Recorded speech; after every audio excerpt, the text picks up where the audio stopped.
اور معذرت کے ساتھ اہل تشیع جو اپنے آپ کو شیعان علی کہنے کا دم بھرتے ہیں، ان کے اندر بھی اتنی جرت نہیں ہے کہ یہ میڈیا میں آ کر کم از کم ڈھکے چھپے الفاظ میں ہی اصل بات امت کو بتائیں کہ ٹوٹی کمند کہاں. یہ ان کی بھی جرت نہیں ہے. میں اپنے وقت کا ضیاع سمجھتا تھا یزید ابن معاویہ کے خلاف بولنے کو. اس کی وجہ ہے کہ یزید کوئی آسمان سے نازل ہو کے تو کسی سٹیج پہ آ کے بیٹھ نہیں گیا. یہ اسلامی گراوٹ مسلسل 20 سے 25 سال تھی جس کا نمائندہ بن کے یزید سامنے آیا، لہٰذا اس کو سنگل آؤٹ نہیں کرنا چاہیے. خرابی پیچھے سے شروع ہوئی ہے، اور جہاں سے خرابی شروع ہوئی ہے جب تک اسے آپ آئیڈینٹیفائی نہیں کریں گے تو پھر لوگوں کو بہانہ مل جائے گا کہ یزید کو لوگ گالیاں نکالتے رہیں اور اصل جو لوگ ہیں بیچ میں ان کو چھپا لیا جائے. کبھی عبداللہ ابن سبا کا نام لے کے ان کو چھپا لیا جائے، جو کہ کریکٹر ہی مولا علی کے دور میں آیا، اس کا شہادت عثمان رضی اللہ تعالیٰ عنہ علیہ السلام سے کوئی لینا دینا نہیں تھا. اور کبھی یزید کے پیچھے ایشو کو ڈائلیوٹ کر دیا جائے. تو یہ ایک سازش ہے. انشاءاللہ ہم تو اس سازش کا حصہ نہیں بنیں گے انشاءاللہ تعالی. ہم تو حق چار یار والے ہیں اور پنجتن پاک والے ہیں الحمدللہ رضی اللہ عنہم اجمعین وعلیہم السلام اجمعین. تو ہم انشاءاللہ تعالی اس سازش کا کبھی بھی شکار نہیں ہوں گے. میں اس پورے ایشو کو سمجھتا ہوں کہ اسلامک ہسٹری کا یہ جو سب سے ایک بھیانک جو حادثہ ہوا واقعہ کربلا، اس کی جو ابتدا ہے وہ سیدنا عمر ابن خطاب رضی اللہ تعالیٰ عنہ علیہ السلام کی شہادت ہے. وہاں سے فتنوں کا آغاز ہوا اور اس کا اینڈ کربلا ہے، جس کے بعد امت کے دو ٹکڑے ہو گئے، سنی اسکول آف تھاٹ اور شیعہ اسکول آف تھاٹ، جو ہم آج تک بھوگت رہے ہیں. سٹارٹ اس کا جو ہے نا وہ سیدنا عمر کی شہادت سے ہوا. اور سیدنا عمر کو کن لوگوں نے شہید کروایا، یہ بھی اگر ہم کھولیں گے تو پھر اس کو ڈیپ ڈگ کرنے سے بھی آل امیہ ہی آتی ہے. سیدنا عمر کا قاتل کون تھا؟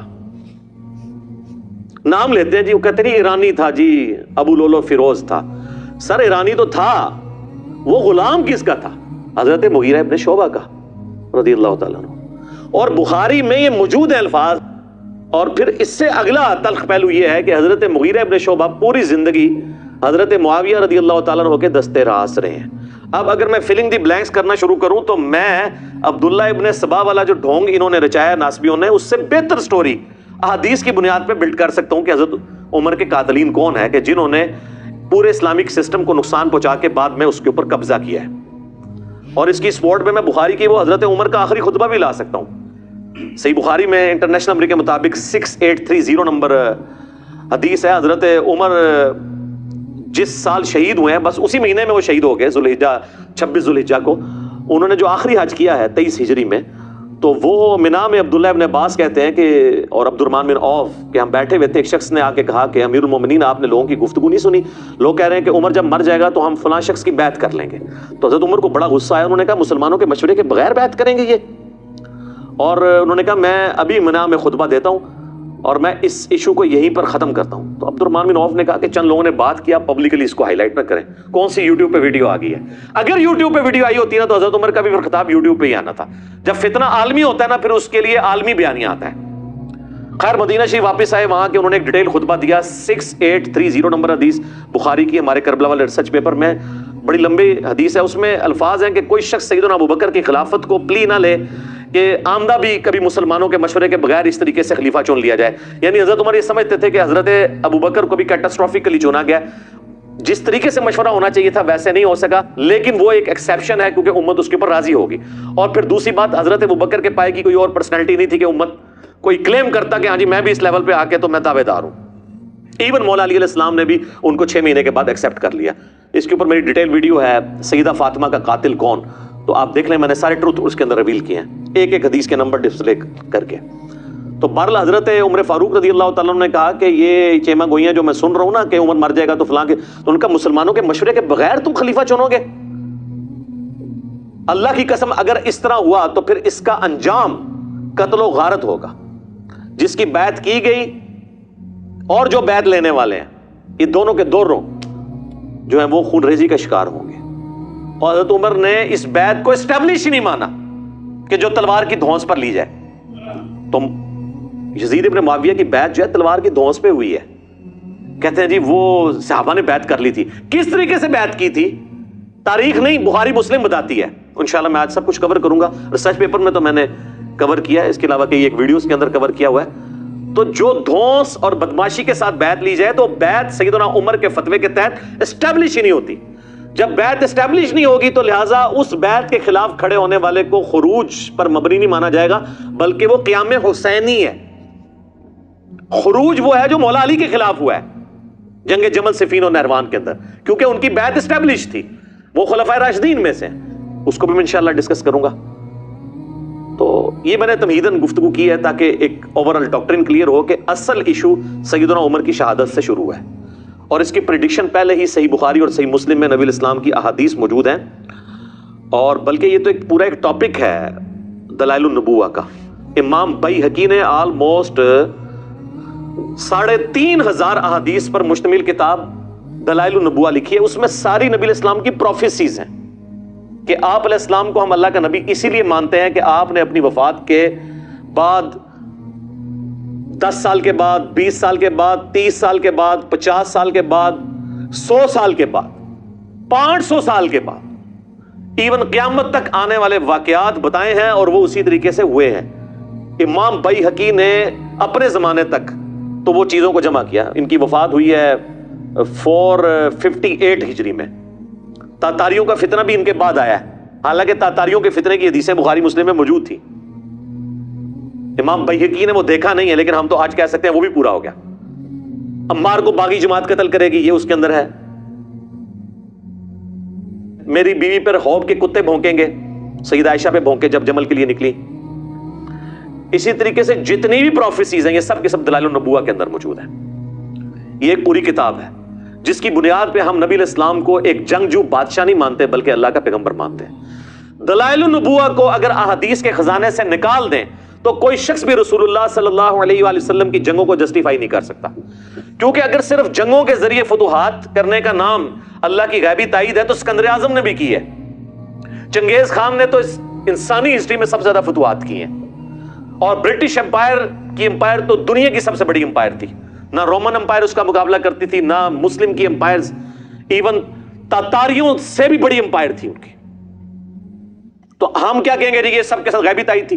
ادھر فرق یہ ہے کہ ان لوگوں نے یہ نہیں بتایا تھا کہ ہمارے بعد کیا ہوگا، لیکن ہمارے نبی علیہ السلام اللہ کے پیغمبر ہیں، وہ جنگجو نہیں ہیں.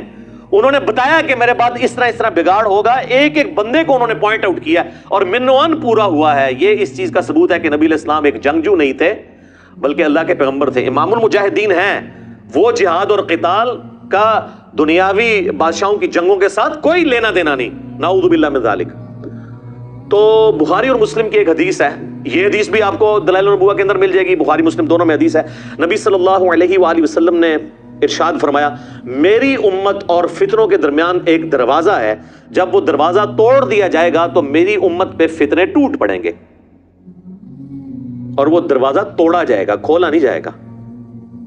پھر آپ نے فرمایا وہ دروازہ عمر ہے. سیدنا عمر کو قتل کیا گیا تو مینجمنٹ کمزور ہونا شروع ہو گئی.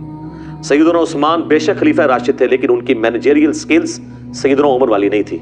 پھر وہ بہت بڑی عمر میں خلیفہ بنائے گئے، 70+ کے ہو چکے تھے.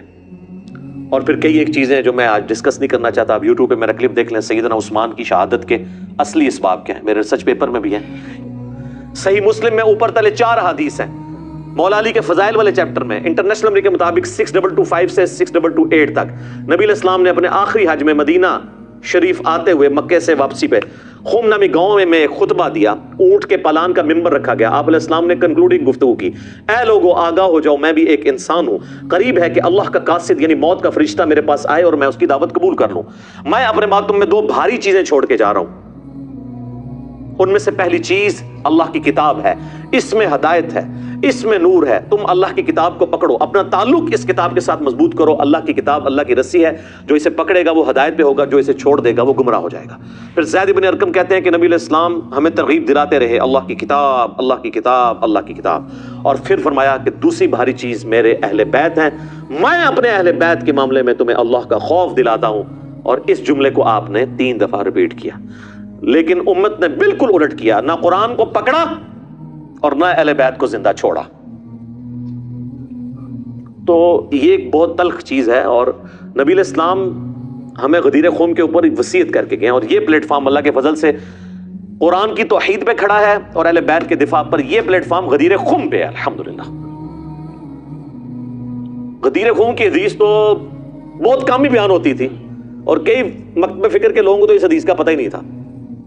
ان کو وہ ایک روایت جو ضرب تقسیم لگا کے حسن درجے تک پہنچتی ہے المستدرک للحاکم کی، الموطا امام مالک میں بھی ہے لیکن وہاں تو اس کی سند ہی چھوٹی ہوئی ہے. امام مالک نے بغیر واسطے کے روایت بیان کی ہے، پوری سند اس کی المستدرک للحاکم کے اندر ہے، کتاب العلم چیپٹر کے اندر 318 نمبر 318. وہ حجۃ الوداع کا خطبہ ہے کہ 2 چیزیں چھوڑ کے جا رہا ہوں، اللہ کی کتاب اور اس کے نبی کی سنت، اسے مضبوطی سے پکڑ لو گے کبھی گمراہ نہیں ہوگے. اور مسلم شریف میں جو حجۃ الوداع کا خطبہ ہے نا، انٹرنیشنل نمبر کے مطابق 2950، اس میں سنت کا ذکر نہیں، صرف کتاب اللہ کا ذکر ہے. سنت کو ماننا، کتاب اللہ کو ماننا اس کے اندر امپلائڈ ہے، کیونکہ قرآن ہی نے ہمیں سنت کی طرف رہنمائی کی ہے نا. من یطیع الرسول فقد اطاع اللہ، جس نے رسول اللہ کی اطاعت کی اس نے اللہ کی اطاعت کی، صلی اللہ علیہ وآلہ وسلم. صلاۃ بر محمد وآل محمد، اللہم صلی علی محمد وعلی آل محمد وبارک وسلم واصحابہ اجمعین الی یوم الدین، آمین.